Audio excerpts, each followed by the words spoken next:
when it comes to your own childhood, how is it kind of similar to mine? Did you know you had an interest in space and aerospace just like I do from because I'm 17, so did you have a similar Yeah. kind of interest? Did, it was a little bit circuitous, but not too much. Like I know by like age 5, I already knew I was a STEM dude, and this is before STEM was an acronym, so this is a long time ago.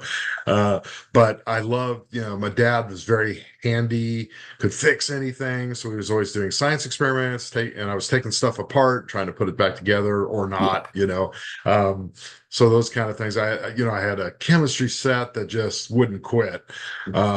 Got in a lot of trouble with that in the neighborhood. A weather kit, electronics kits, all that stuff, model rockets. Um, and then my mom got my dad and I a telescope when I was about in middle school. So Yeah. that really ignited a passion, like seeing the moon and Jupiter's moons and Saturn as rings in a telescope for the first time.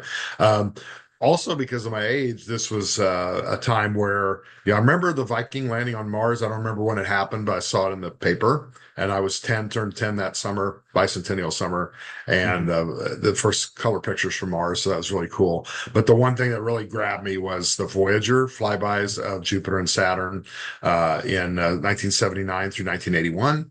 And visiting my grandparents in Western Kansas, saw those pictures in National Geographic. They had a feature, full-length article about all the Voyager discoveries, the dozens of pictures of the planets, the moons, talk about the magnetic field, all that. I was absolutely hooked. So I was about eighth grade then, and through a few twists and turns, I think that I just love the space stuff. Kind of figured I'd be, I thought about chemical engineering for a while, but then, aerospace, the allure came back, and I was just reminded of the planets and how great it felt. And then once I figured out JPL was the place that did that, I knew that was hopefully my destiny. Then in college, you have to specialize in some kind of field within aerospace. Um, and that's where all my childhood loves came together, my mad chemistry stuff, model rocketry, everything. That's where propulsion interest was born. And yeah, really started specializing in propulsion even before end of undergrad. Got a master's in propulsion and done that my whole career. Next month is 35 years at JPL. That was my first job.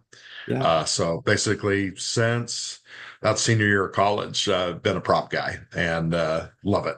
Chemical prop. Yeah. So, okay, wait. Did you got your master's degree at MIT or was it your undergrad? Both. Yeah, I went Both. there Okay. for undergrad in aerospace engineering and then stayed on for a master's. And that there wasn't funding in the rocket side, so I was in what's called the gas turbine lab, which is more on the aircraft engine side. But then the space jobs offers came after the master's degree there, places like TRW and Hughes, and of course JPL, which was the childhood Awesome. dream place. Yeah. What Never was dreaming, your yeah, and never dreaming that, in 2025 I'd be working on Voyager, right? The mission that inspired me, like 45 years ago in National Geographic, that I'm actually like one of 10 or 12 people on the mission now out of 8 billion on Earth. That's just crazy. what was your experience at MIT like? I mean, because you studied there for plenty of Yeah. years. It was great. It was intense, right? So the so I say I found my tribe, right? I wasn't so crazy about high school. The nerd back then, being a nerd was not cool at all. You got picked on a lot and stuff. Yeah. So then suddenly I was surrounded by other high school nerds. So definitely found my tribe, and that was great. So socially, I feel like I just blossomed there. Academically, I felt dumb as hell, right? So Yeah. which for really first time in my life, and that was a very common experience too, because there's just a lot of smart people around. So you learn to live with that, and the famous MIT phrase was grades, sleep, social life, pick any two of three. So I picked social life and grades, and my sleep suffered for years, still playing catch up 40 years later here, but no regrets, made lifetime friends. uh they say it's an education there is like trying to get a drink from a fire hose. I definitely felt that, like the workload and the complexity, like what are, and am I learning any of this stuff? Is any of it sinking Mhm. in? I'm not sleeping. I'm so tired. I throw so much, and then they get in the working world. Yeah, actually, I'm using this stuff all the time. So So it worked out. And I did student teaching there for 2 years as well. It's a big, nasty class for aerospace engineers called Unified Engineering, your sophomore Okay. year. And it's integrated fluid mechanics and dynamics and structures and thermal and propulsion and human factors and, orbital mechanics, you name it. And it's a bear of a class. Really, really Yeah. tough stuff. I felt like, how did I even survive this class? Well, I started first semester was pretty rough. Second semester is a whole year class for like 10 hours of lecture a week plus labs and stuff. And by the end of the second semester, I kind of got the material, or at least I got the grades to make them think I understood the material. So then over the summer I got offered to be a TA because they had undergraduate TAs for that class. So Oh, I my junior and senior years, I was a TA for that very same class. So by the end of the third time seeing the material, I felt like I finally understand this stuff pretty well. And but it took three years, three passes through it to really understand everything. okay. Did you what was there any like projects or any kind of clubs that you were in back then that really you remember vividly? MIT. Yeah. Yeah, yeah, we did like intramural sports, so just like, Hmm. C League, play other dorms and fraternities and stuff. So that I'd never done any sports in middle school or high school, so that was kind of fun. Um, Otherwise, club wise, you get really attached to your living group because you're living in the same dorm. So those became really good buddies and taking trips and stuff together and still going to each other's, like 60th birthday parties, stuff like that. Yeah. But I wasn't in any official real clubs there. Now, as far as projects and labs, we had, there was one that you had to do some experimental theoretical kind of work, and I ended up doing things on this. It's really interesting stuff. It was the dynamics of kind of a hanging tether. So that might have applications in space tethers, for example. So you can think of a case where the tether's pulled really tight and then you Hmm. pluck it, it's like a guitar string. So there's a certain set of normal modes there. Or if it's like a rope that's really loose, it kind of sways back and forth.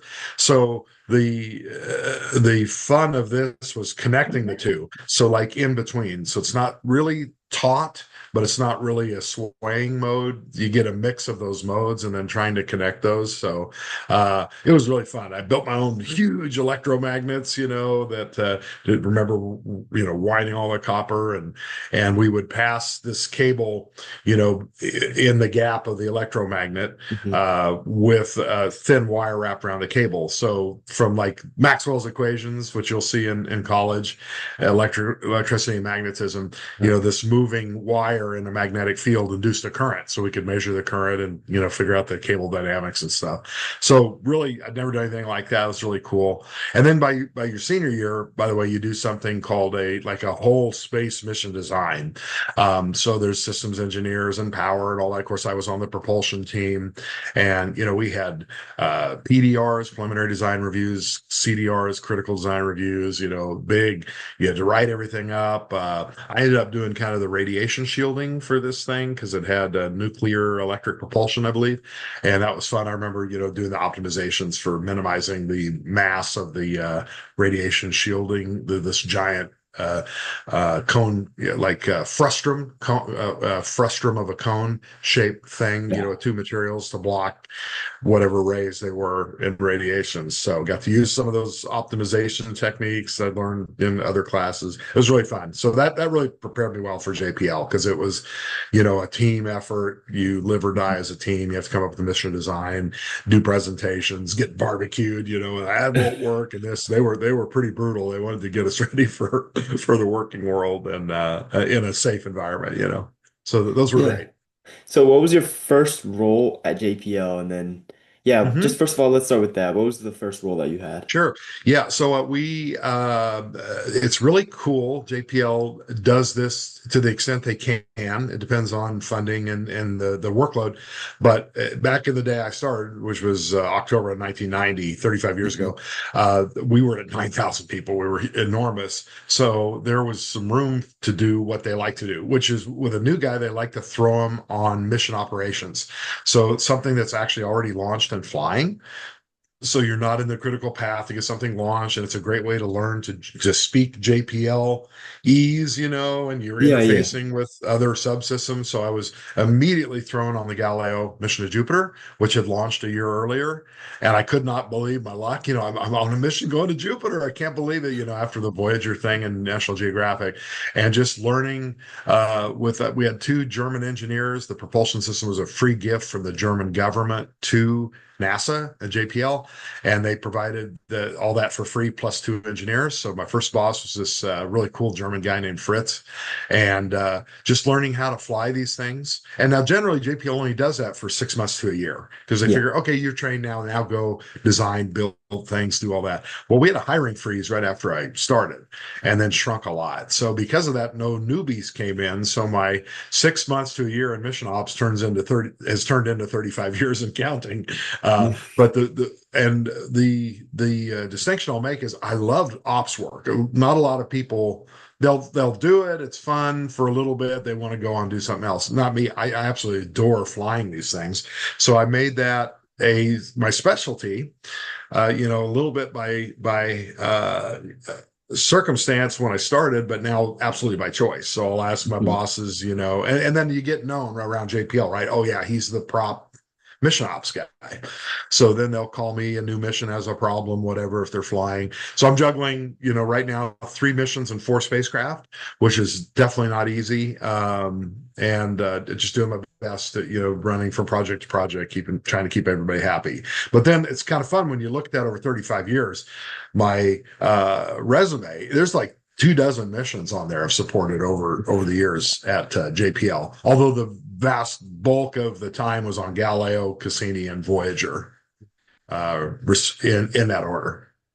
Okay. So, like, fast forward to today, what does your typical day kind of look like for you? I know you sent me your like calendar and stuff, but how does it play out for you today? Like a typical day. Yeah.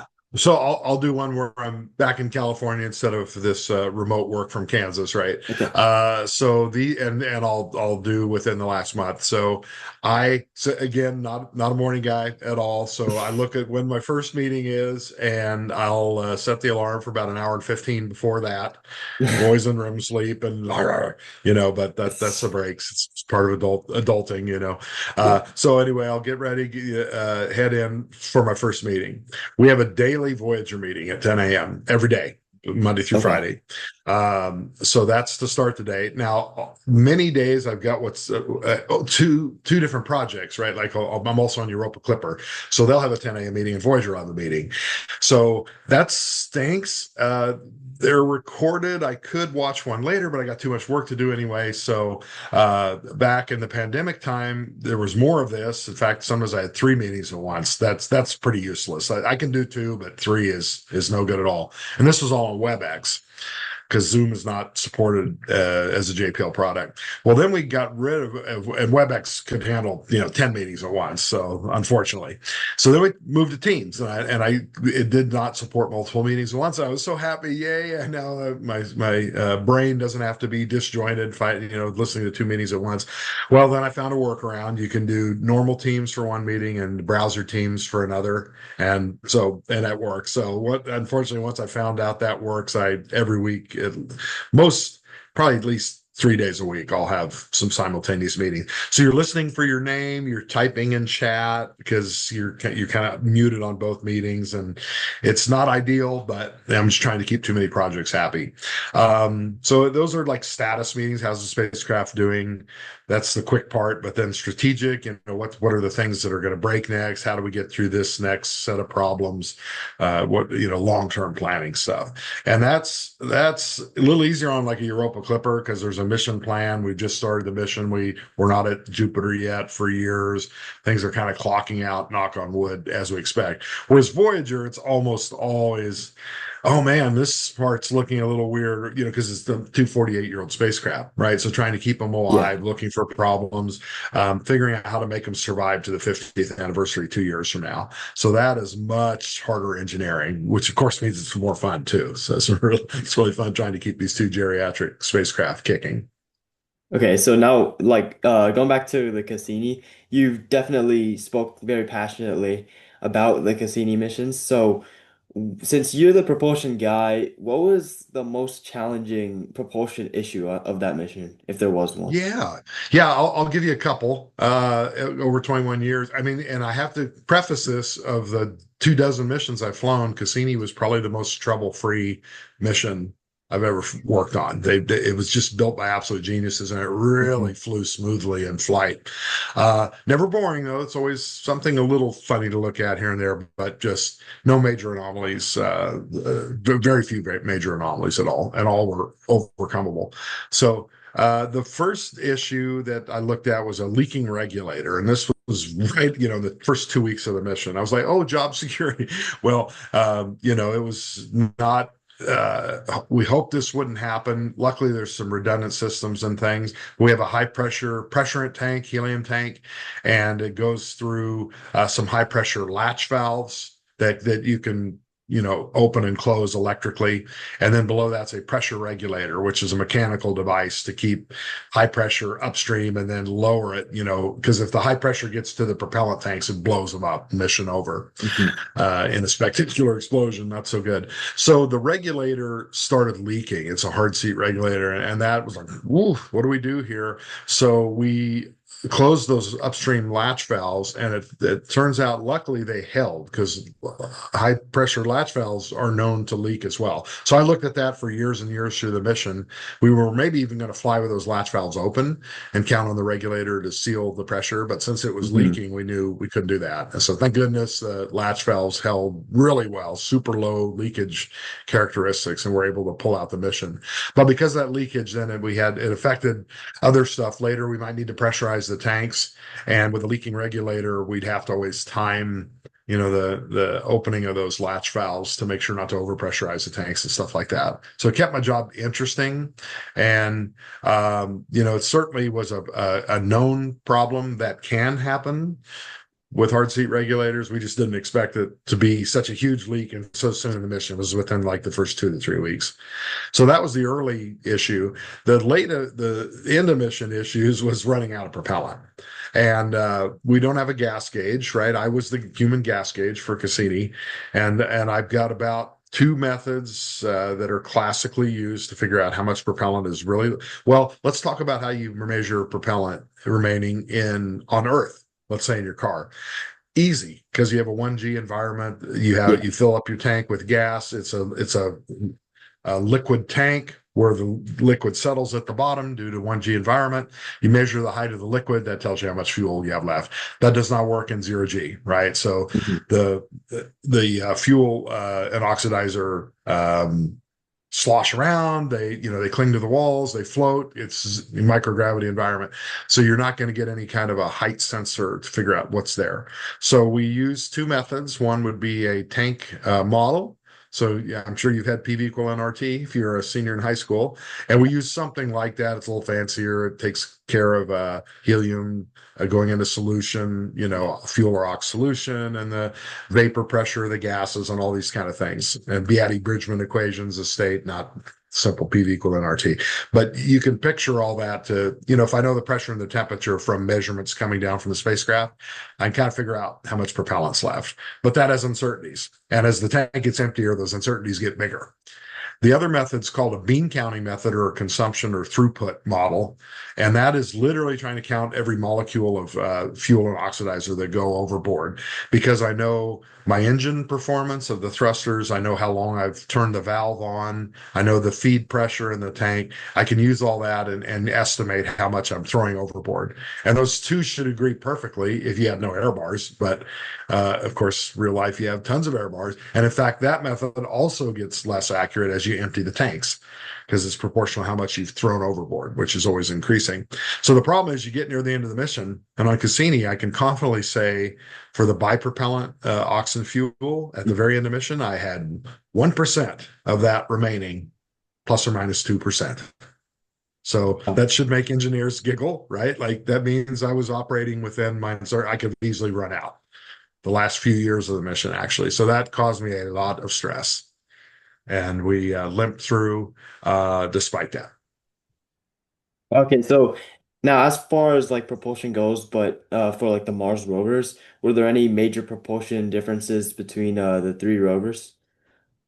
They're pretty similar. I worked all three of those missions. Well, I didn't work Pathfinder, which was in the mid 90s, but I worked Spirit and Opportunity, which were the twins in 2003 and 2004. Then I worked Curiosity in 2012, and I was actually the lead propulsion guy for operations for Perseverance, which is the most recent Mars rover. Um, Spirit and Opportunity had the bouncy airbag landings, Uh-huh. and Curiosity and Perseverance had the sky crane, crazy Okay. landing, with a powered descent stage. And I Yeah. wasn't too involved in the descent stage propulsion on either of those, a little bit, but mostly the cruise stage propulsion. So this is on this spacecraft that's ferrying the rover, from Earth to Mars.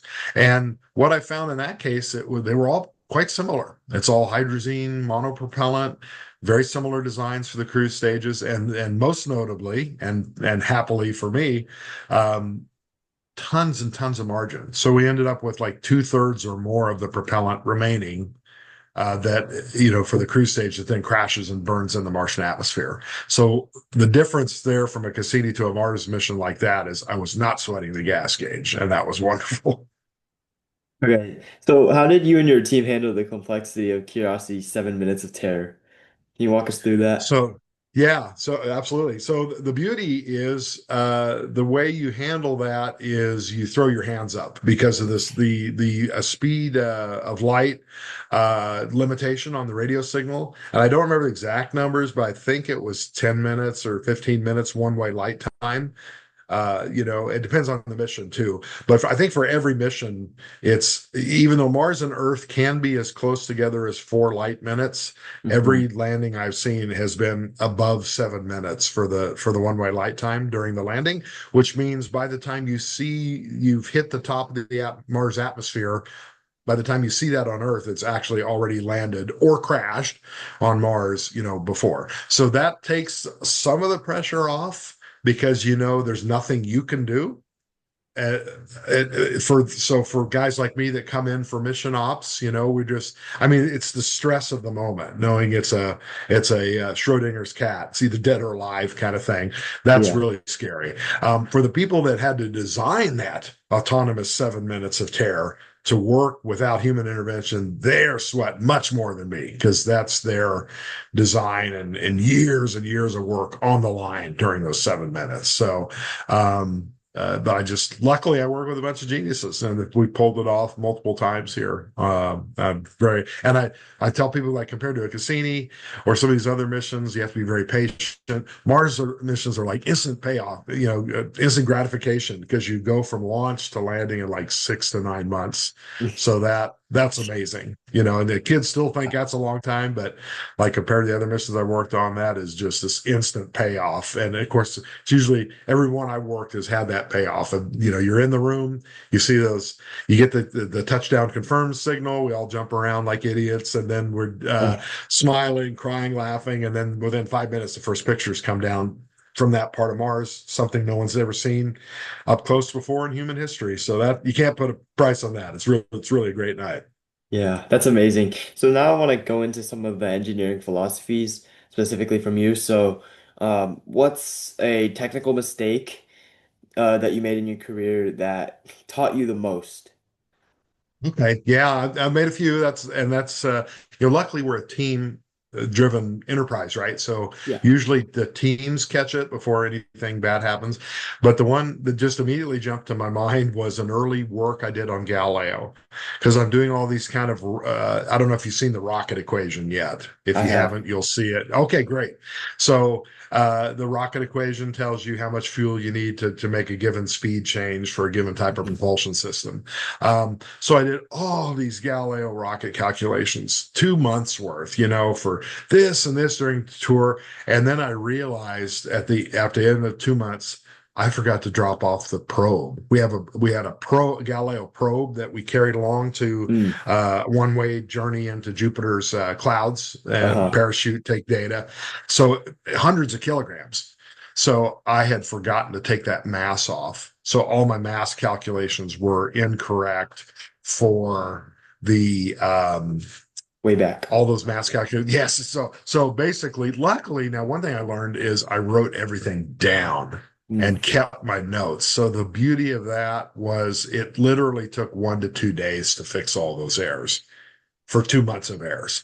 But I mean, when I first Oof. saw that, I was mortified because, some of those I'd fed numbers to others, right, that were using them. So that's one of the first things I learned in my career too. It does me no good to try to hide my boo-boo there and my mistake. That does the team. It protects me temporarily, but it's you're a team environment. So the best advice for young engineers, if you make a mistake, own it as soon as you know it, spread it far and wide, say, I'm sorry about that, and I hope it didn't inconvenience you too much. And you will be more respected long term for owning up to it than not. Yeah. So other than the complex amount of calculations that you guys have to do, is there anything else that the public might be underestimating about the complexity of propulsion systems in space? Yeah, I think one of the big ones I've talked about, which is this lack of a gas gauge, right? People just probably assume, oh yeah, you know how much is left. We really don't. We're trying to think of clever ways, new ways to figure out what's left, and we've come up with one that we've used on a few missions of mine, and it's called PGS, propellant gauging system. So the idea is pretty familiar. If you've had high school physics, your pot of water on the stove that you bring up to a boil. If you pour more water in your tea kettle, it takes longer to bring it up to a boil. So Yeah. it's like a thermal inertia kind of problem. So if we can figure out ways to take the spacecraft and not torture it too badly, but we can dump a bunch of heat in the tanks and then cool them down and look at those transient curves of how fast did the tanks heat up and cool down, and that those answers are different depending on how much propellant is there. And it's complicated, but the beauty is the emptier your tanks, the more accurate that method gets. So just when the consumption models and the tank models are getting poor and big air bars, then this thing can, in theory, rescue you and let you know really what's left in the tank. So we're trying that for some missions. Some, like I tried on Cassini, we weren't really built to do that. We got some reasonable answers. They were kind of in family with the others. The first incarnation of those calculations showed me I had half the fuel mass I thought. So I was like, why did we do this again? Now I can't sleep, but we sharpened the pencil and got a little smarter. But for future missions, we could build this capability out. You could build a spacecraft with better placed heaters, temperature sensors, so you could actually, plan to do this in flight and then get the info you need. I think another thing the public doesn't appreciate is just, what a small part of my job is called uplink review. So we have these thousands, tens of thousands of line sequence for all the commands the computer on board the spacecraft have to carry out. And it's definitely the least favorite part of my job. I do not like reviewing sequences, and it's tedious. It's you got to be really careful. However, it's also the most important part of my job because if you have a wrong command in there, you can kill a mission, and that has occasionally happened over the years with a space mission where they've had a human error, an incorrect command that ended a mission. So we take that super seriously, and I don't think the public would appreciate that job needs to be done. That Yeah. it's really tough So, to build these sequences to put the spacecraft through its paces. okay, what happens if, like, for instance, someone messes up, like it's a human error? What happens to them? Is there kind of just are they fired on the spot, or is it just like an Yeah, apologizing, or is it what is it? it's typically they are kept on, and we try to learn from our mistakes, and that hopefully it wasn't a fatal mistake. But I think people they were very forgiving for me. I was early in my career when I forgot to drop the probe mass there. They're like, it's okay, these things happen. Thanks for telling us. We'll get through it. So I think we've faced this before at JPL. We've had some missions that failed, right? Back in '99 is the famous with the Mars Polar Lander and Mars. Which one was it? Mars Polar Lander and it's escaping me now. Mars Climate Orbiter, maybe MCO. I think that's right. So we tried to do two Mars missions for the price of one, and didn't go so well. So we lost both missions. The head of NASA was called into Congress, goes there, and whose heads rolled for this? Who was fired? And he said, I take responsibility. I asked him to do too much. He said, besides, he said, if I fire him, who do I replace him with? These are the best men and women in the world. So he really had our back there, and that shut Congress down too, which was nice. Okay, now, like as a final kind of closer, for aspiring aerospace engineers, kind of like me, are there any skills or mindsets that you would say are most valuable, especially trying to get a position at JPL or just work for NASA or an aerospace Yeah. company? Yeah, it's a good question.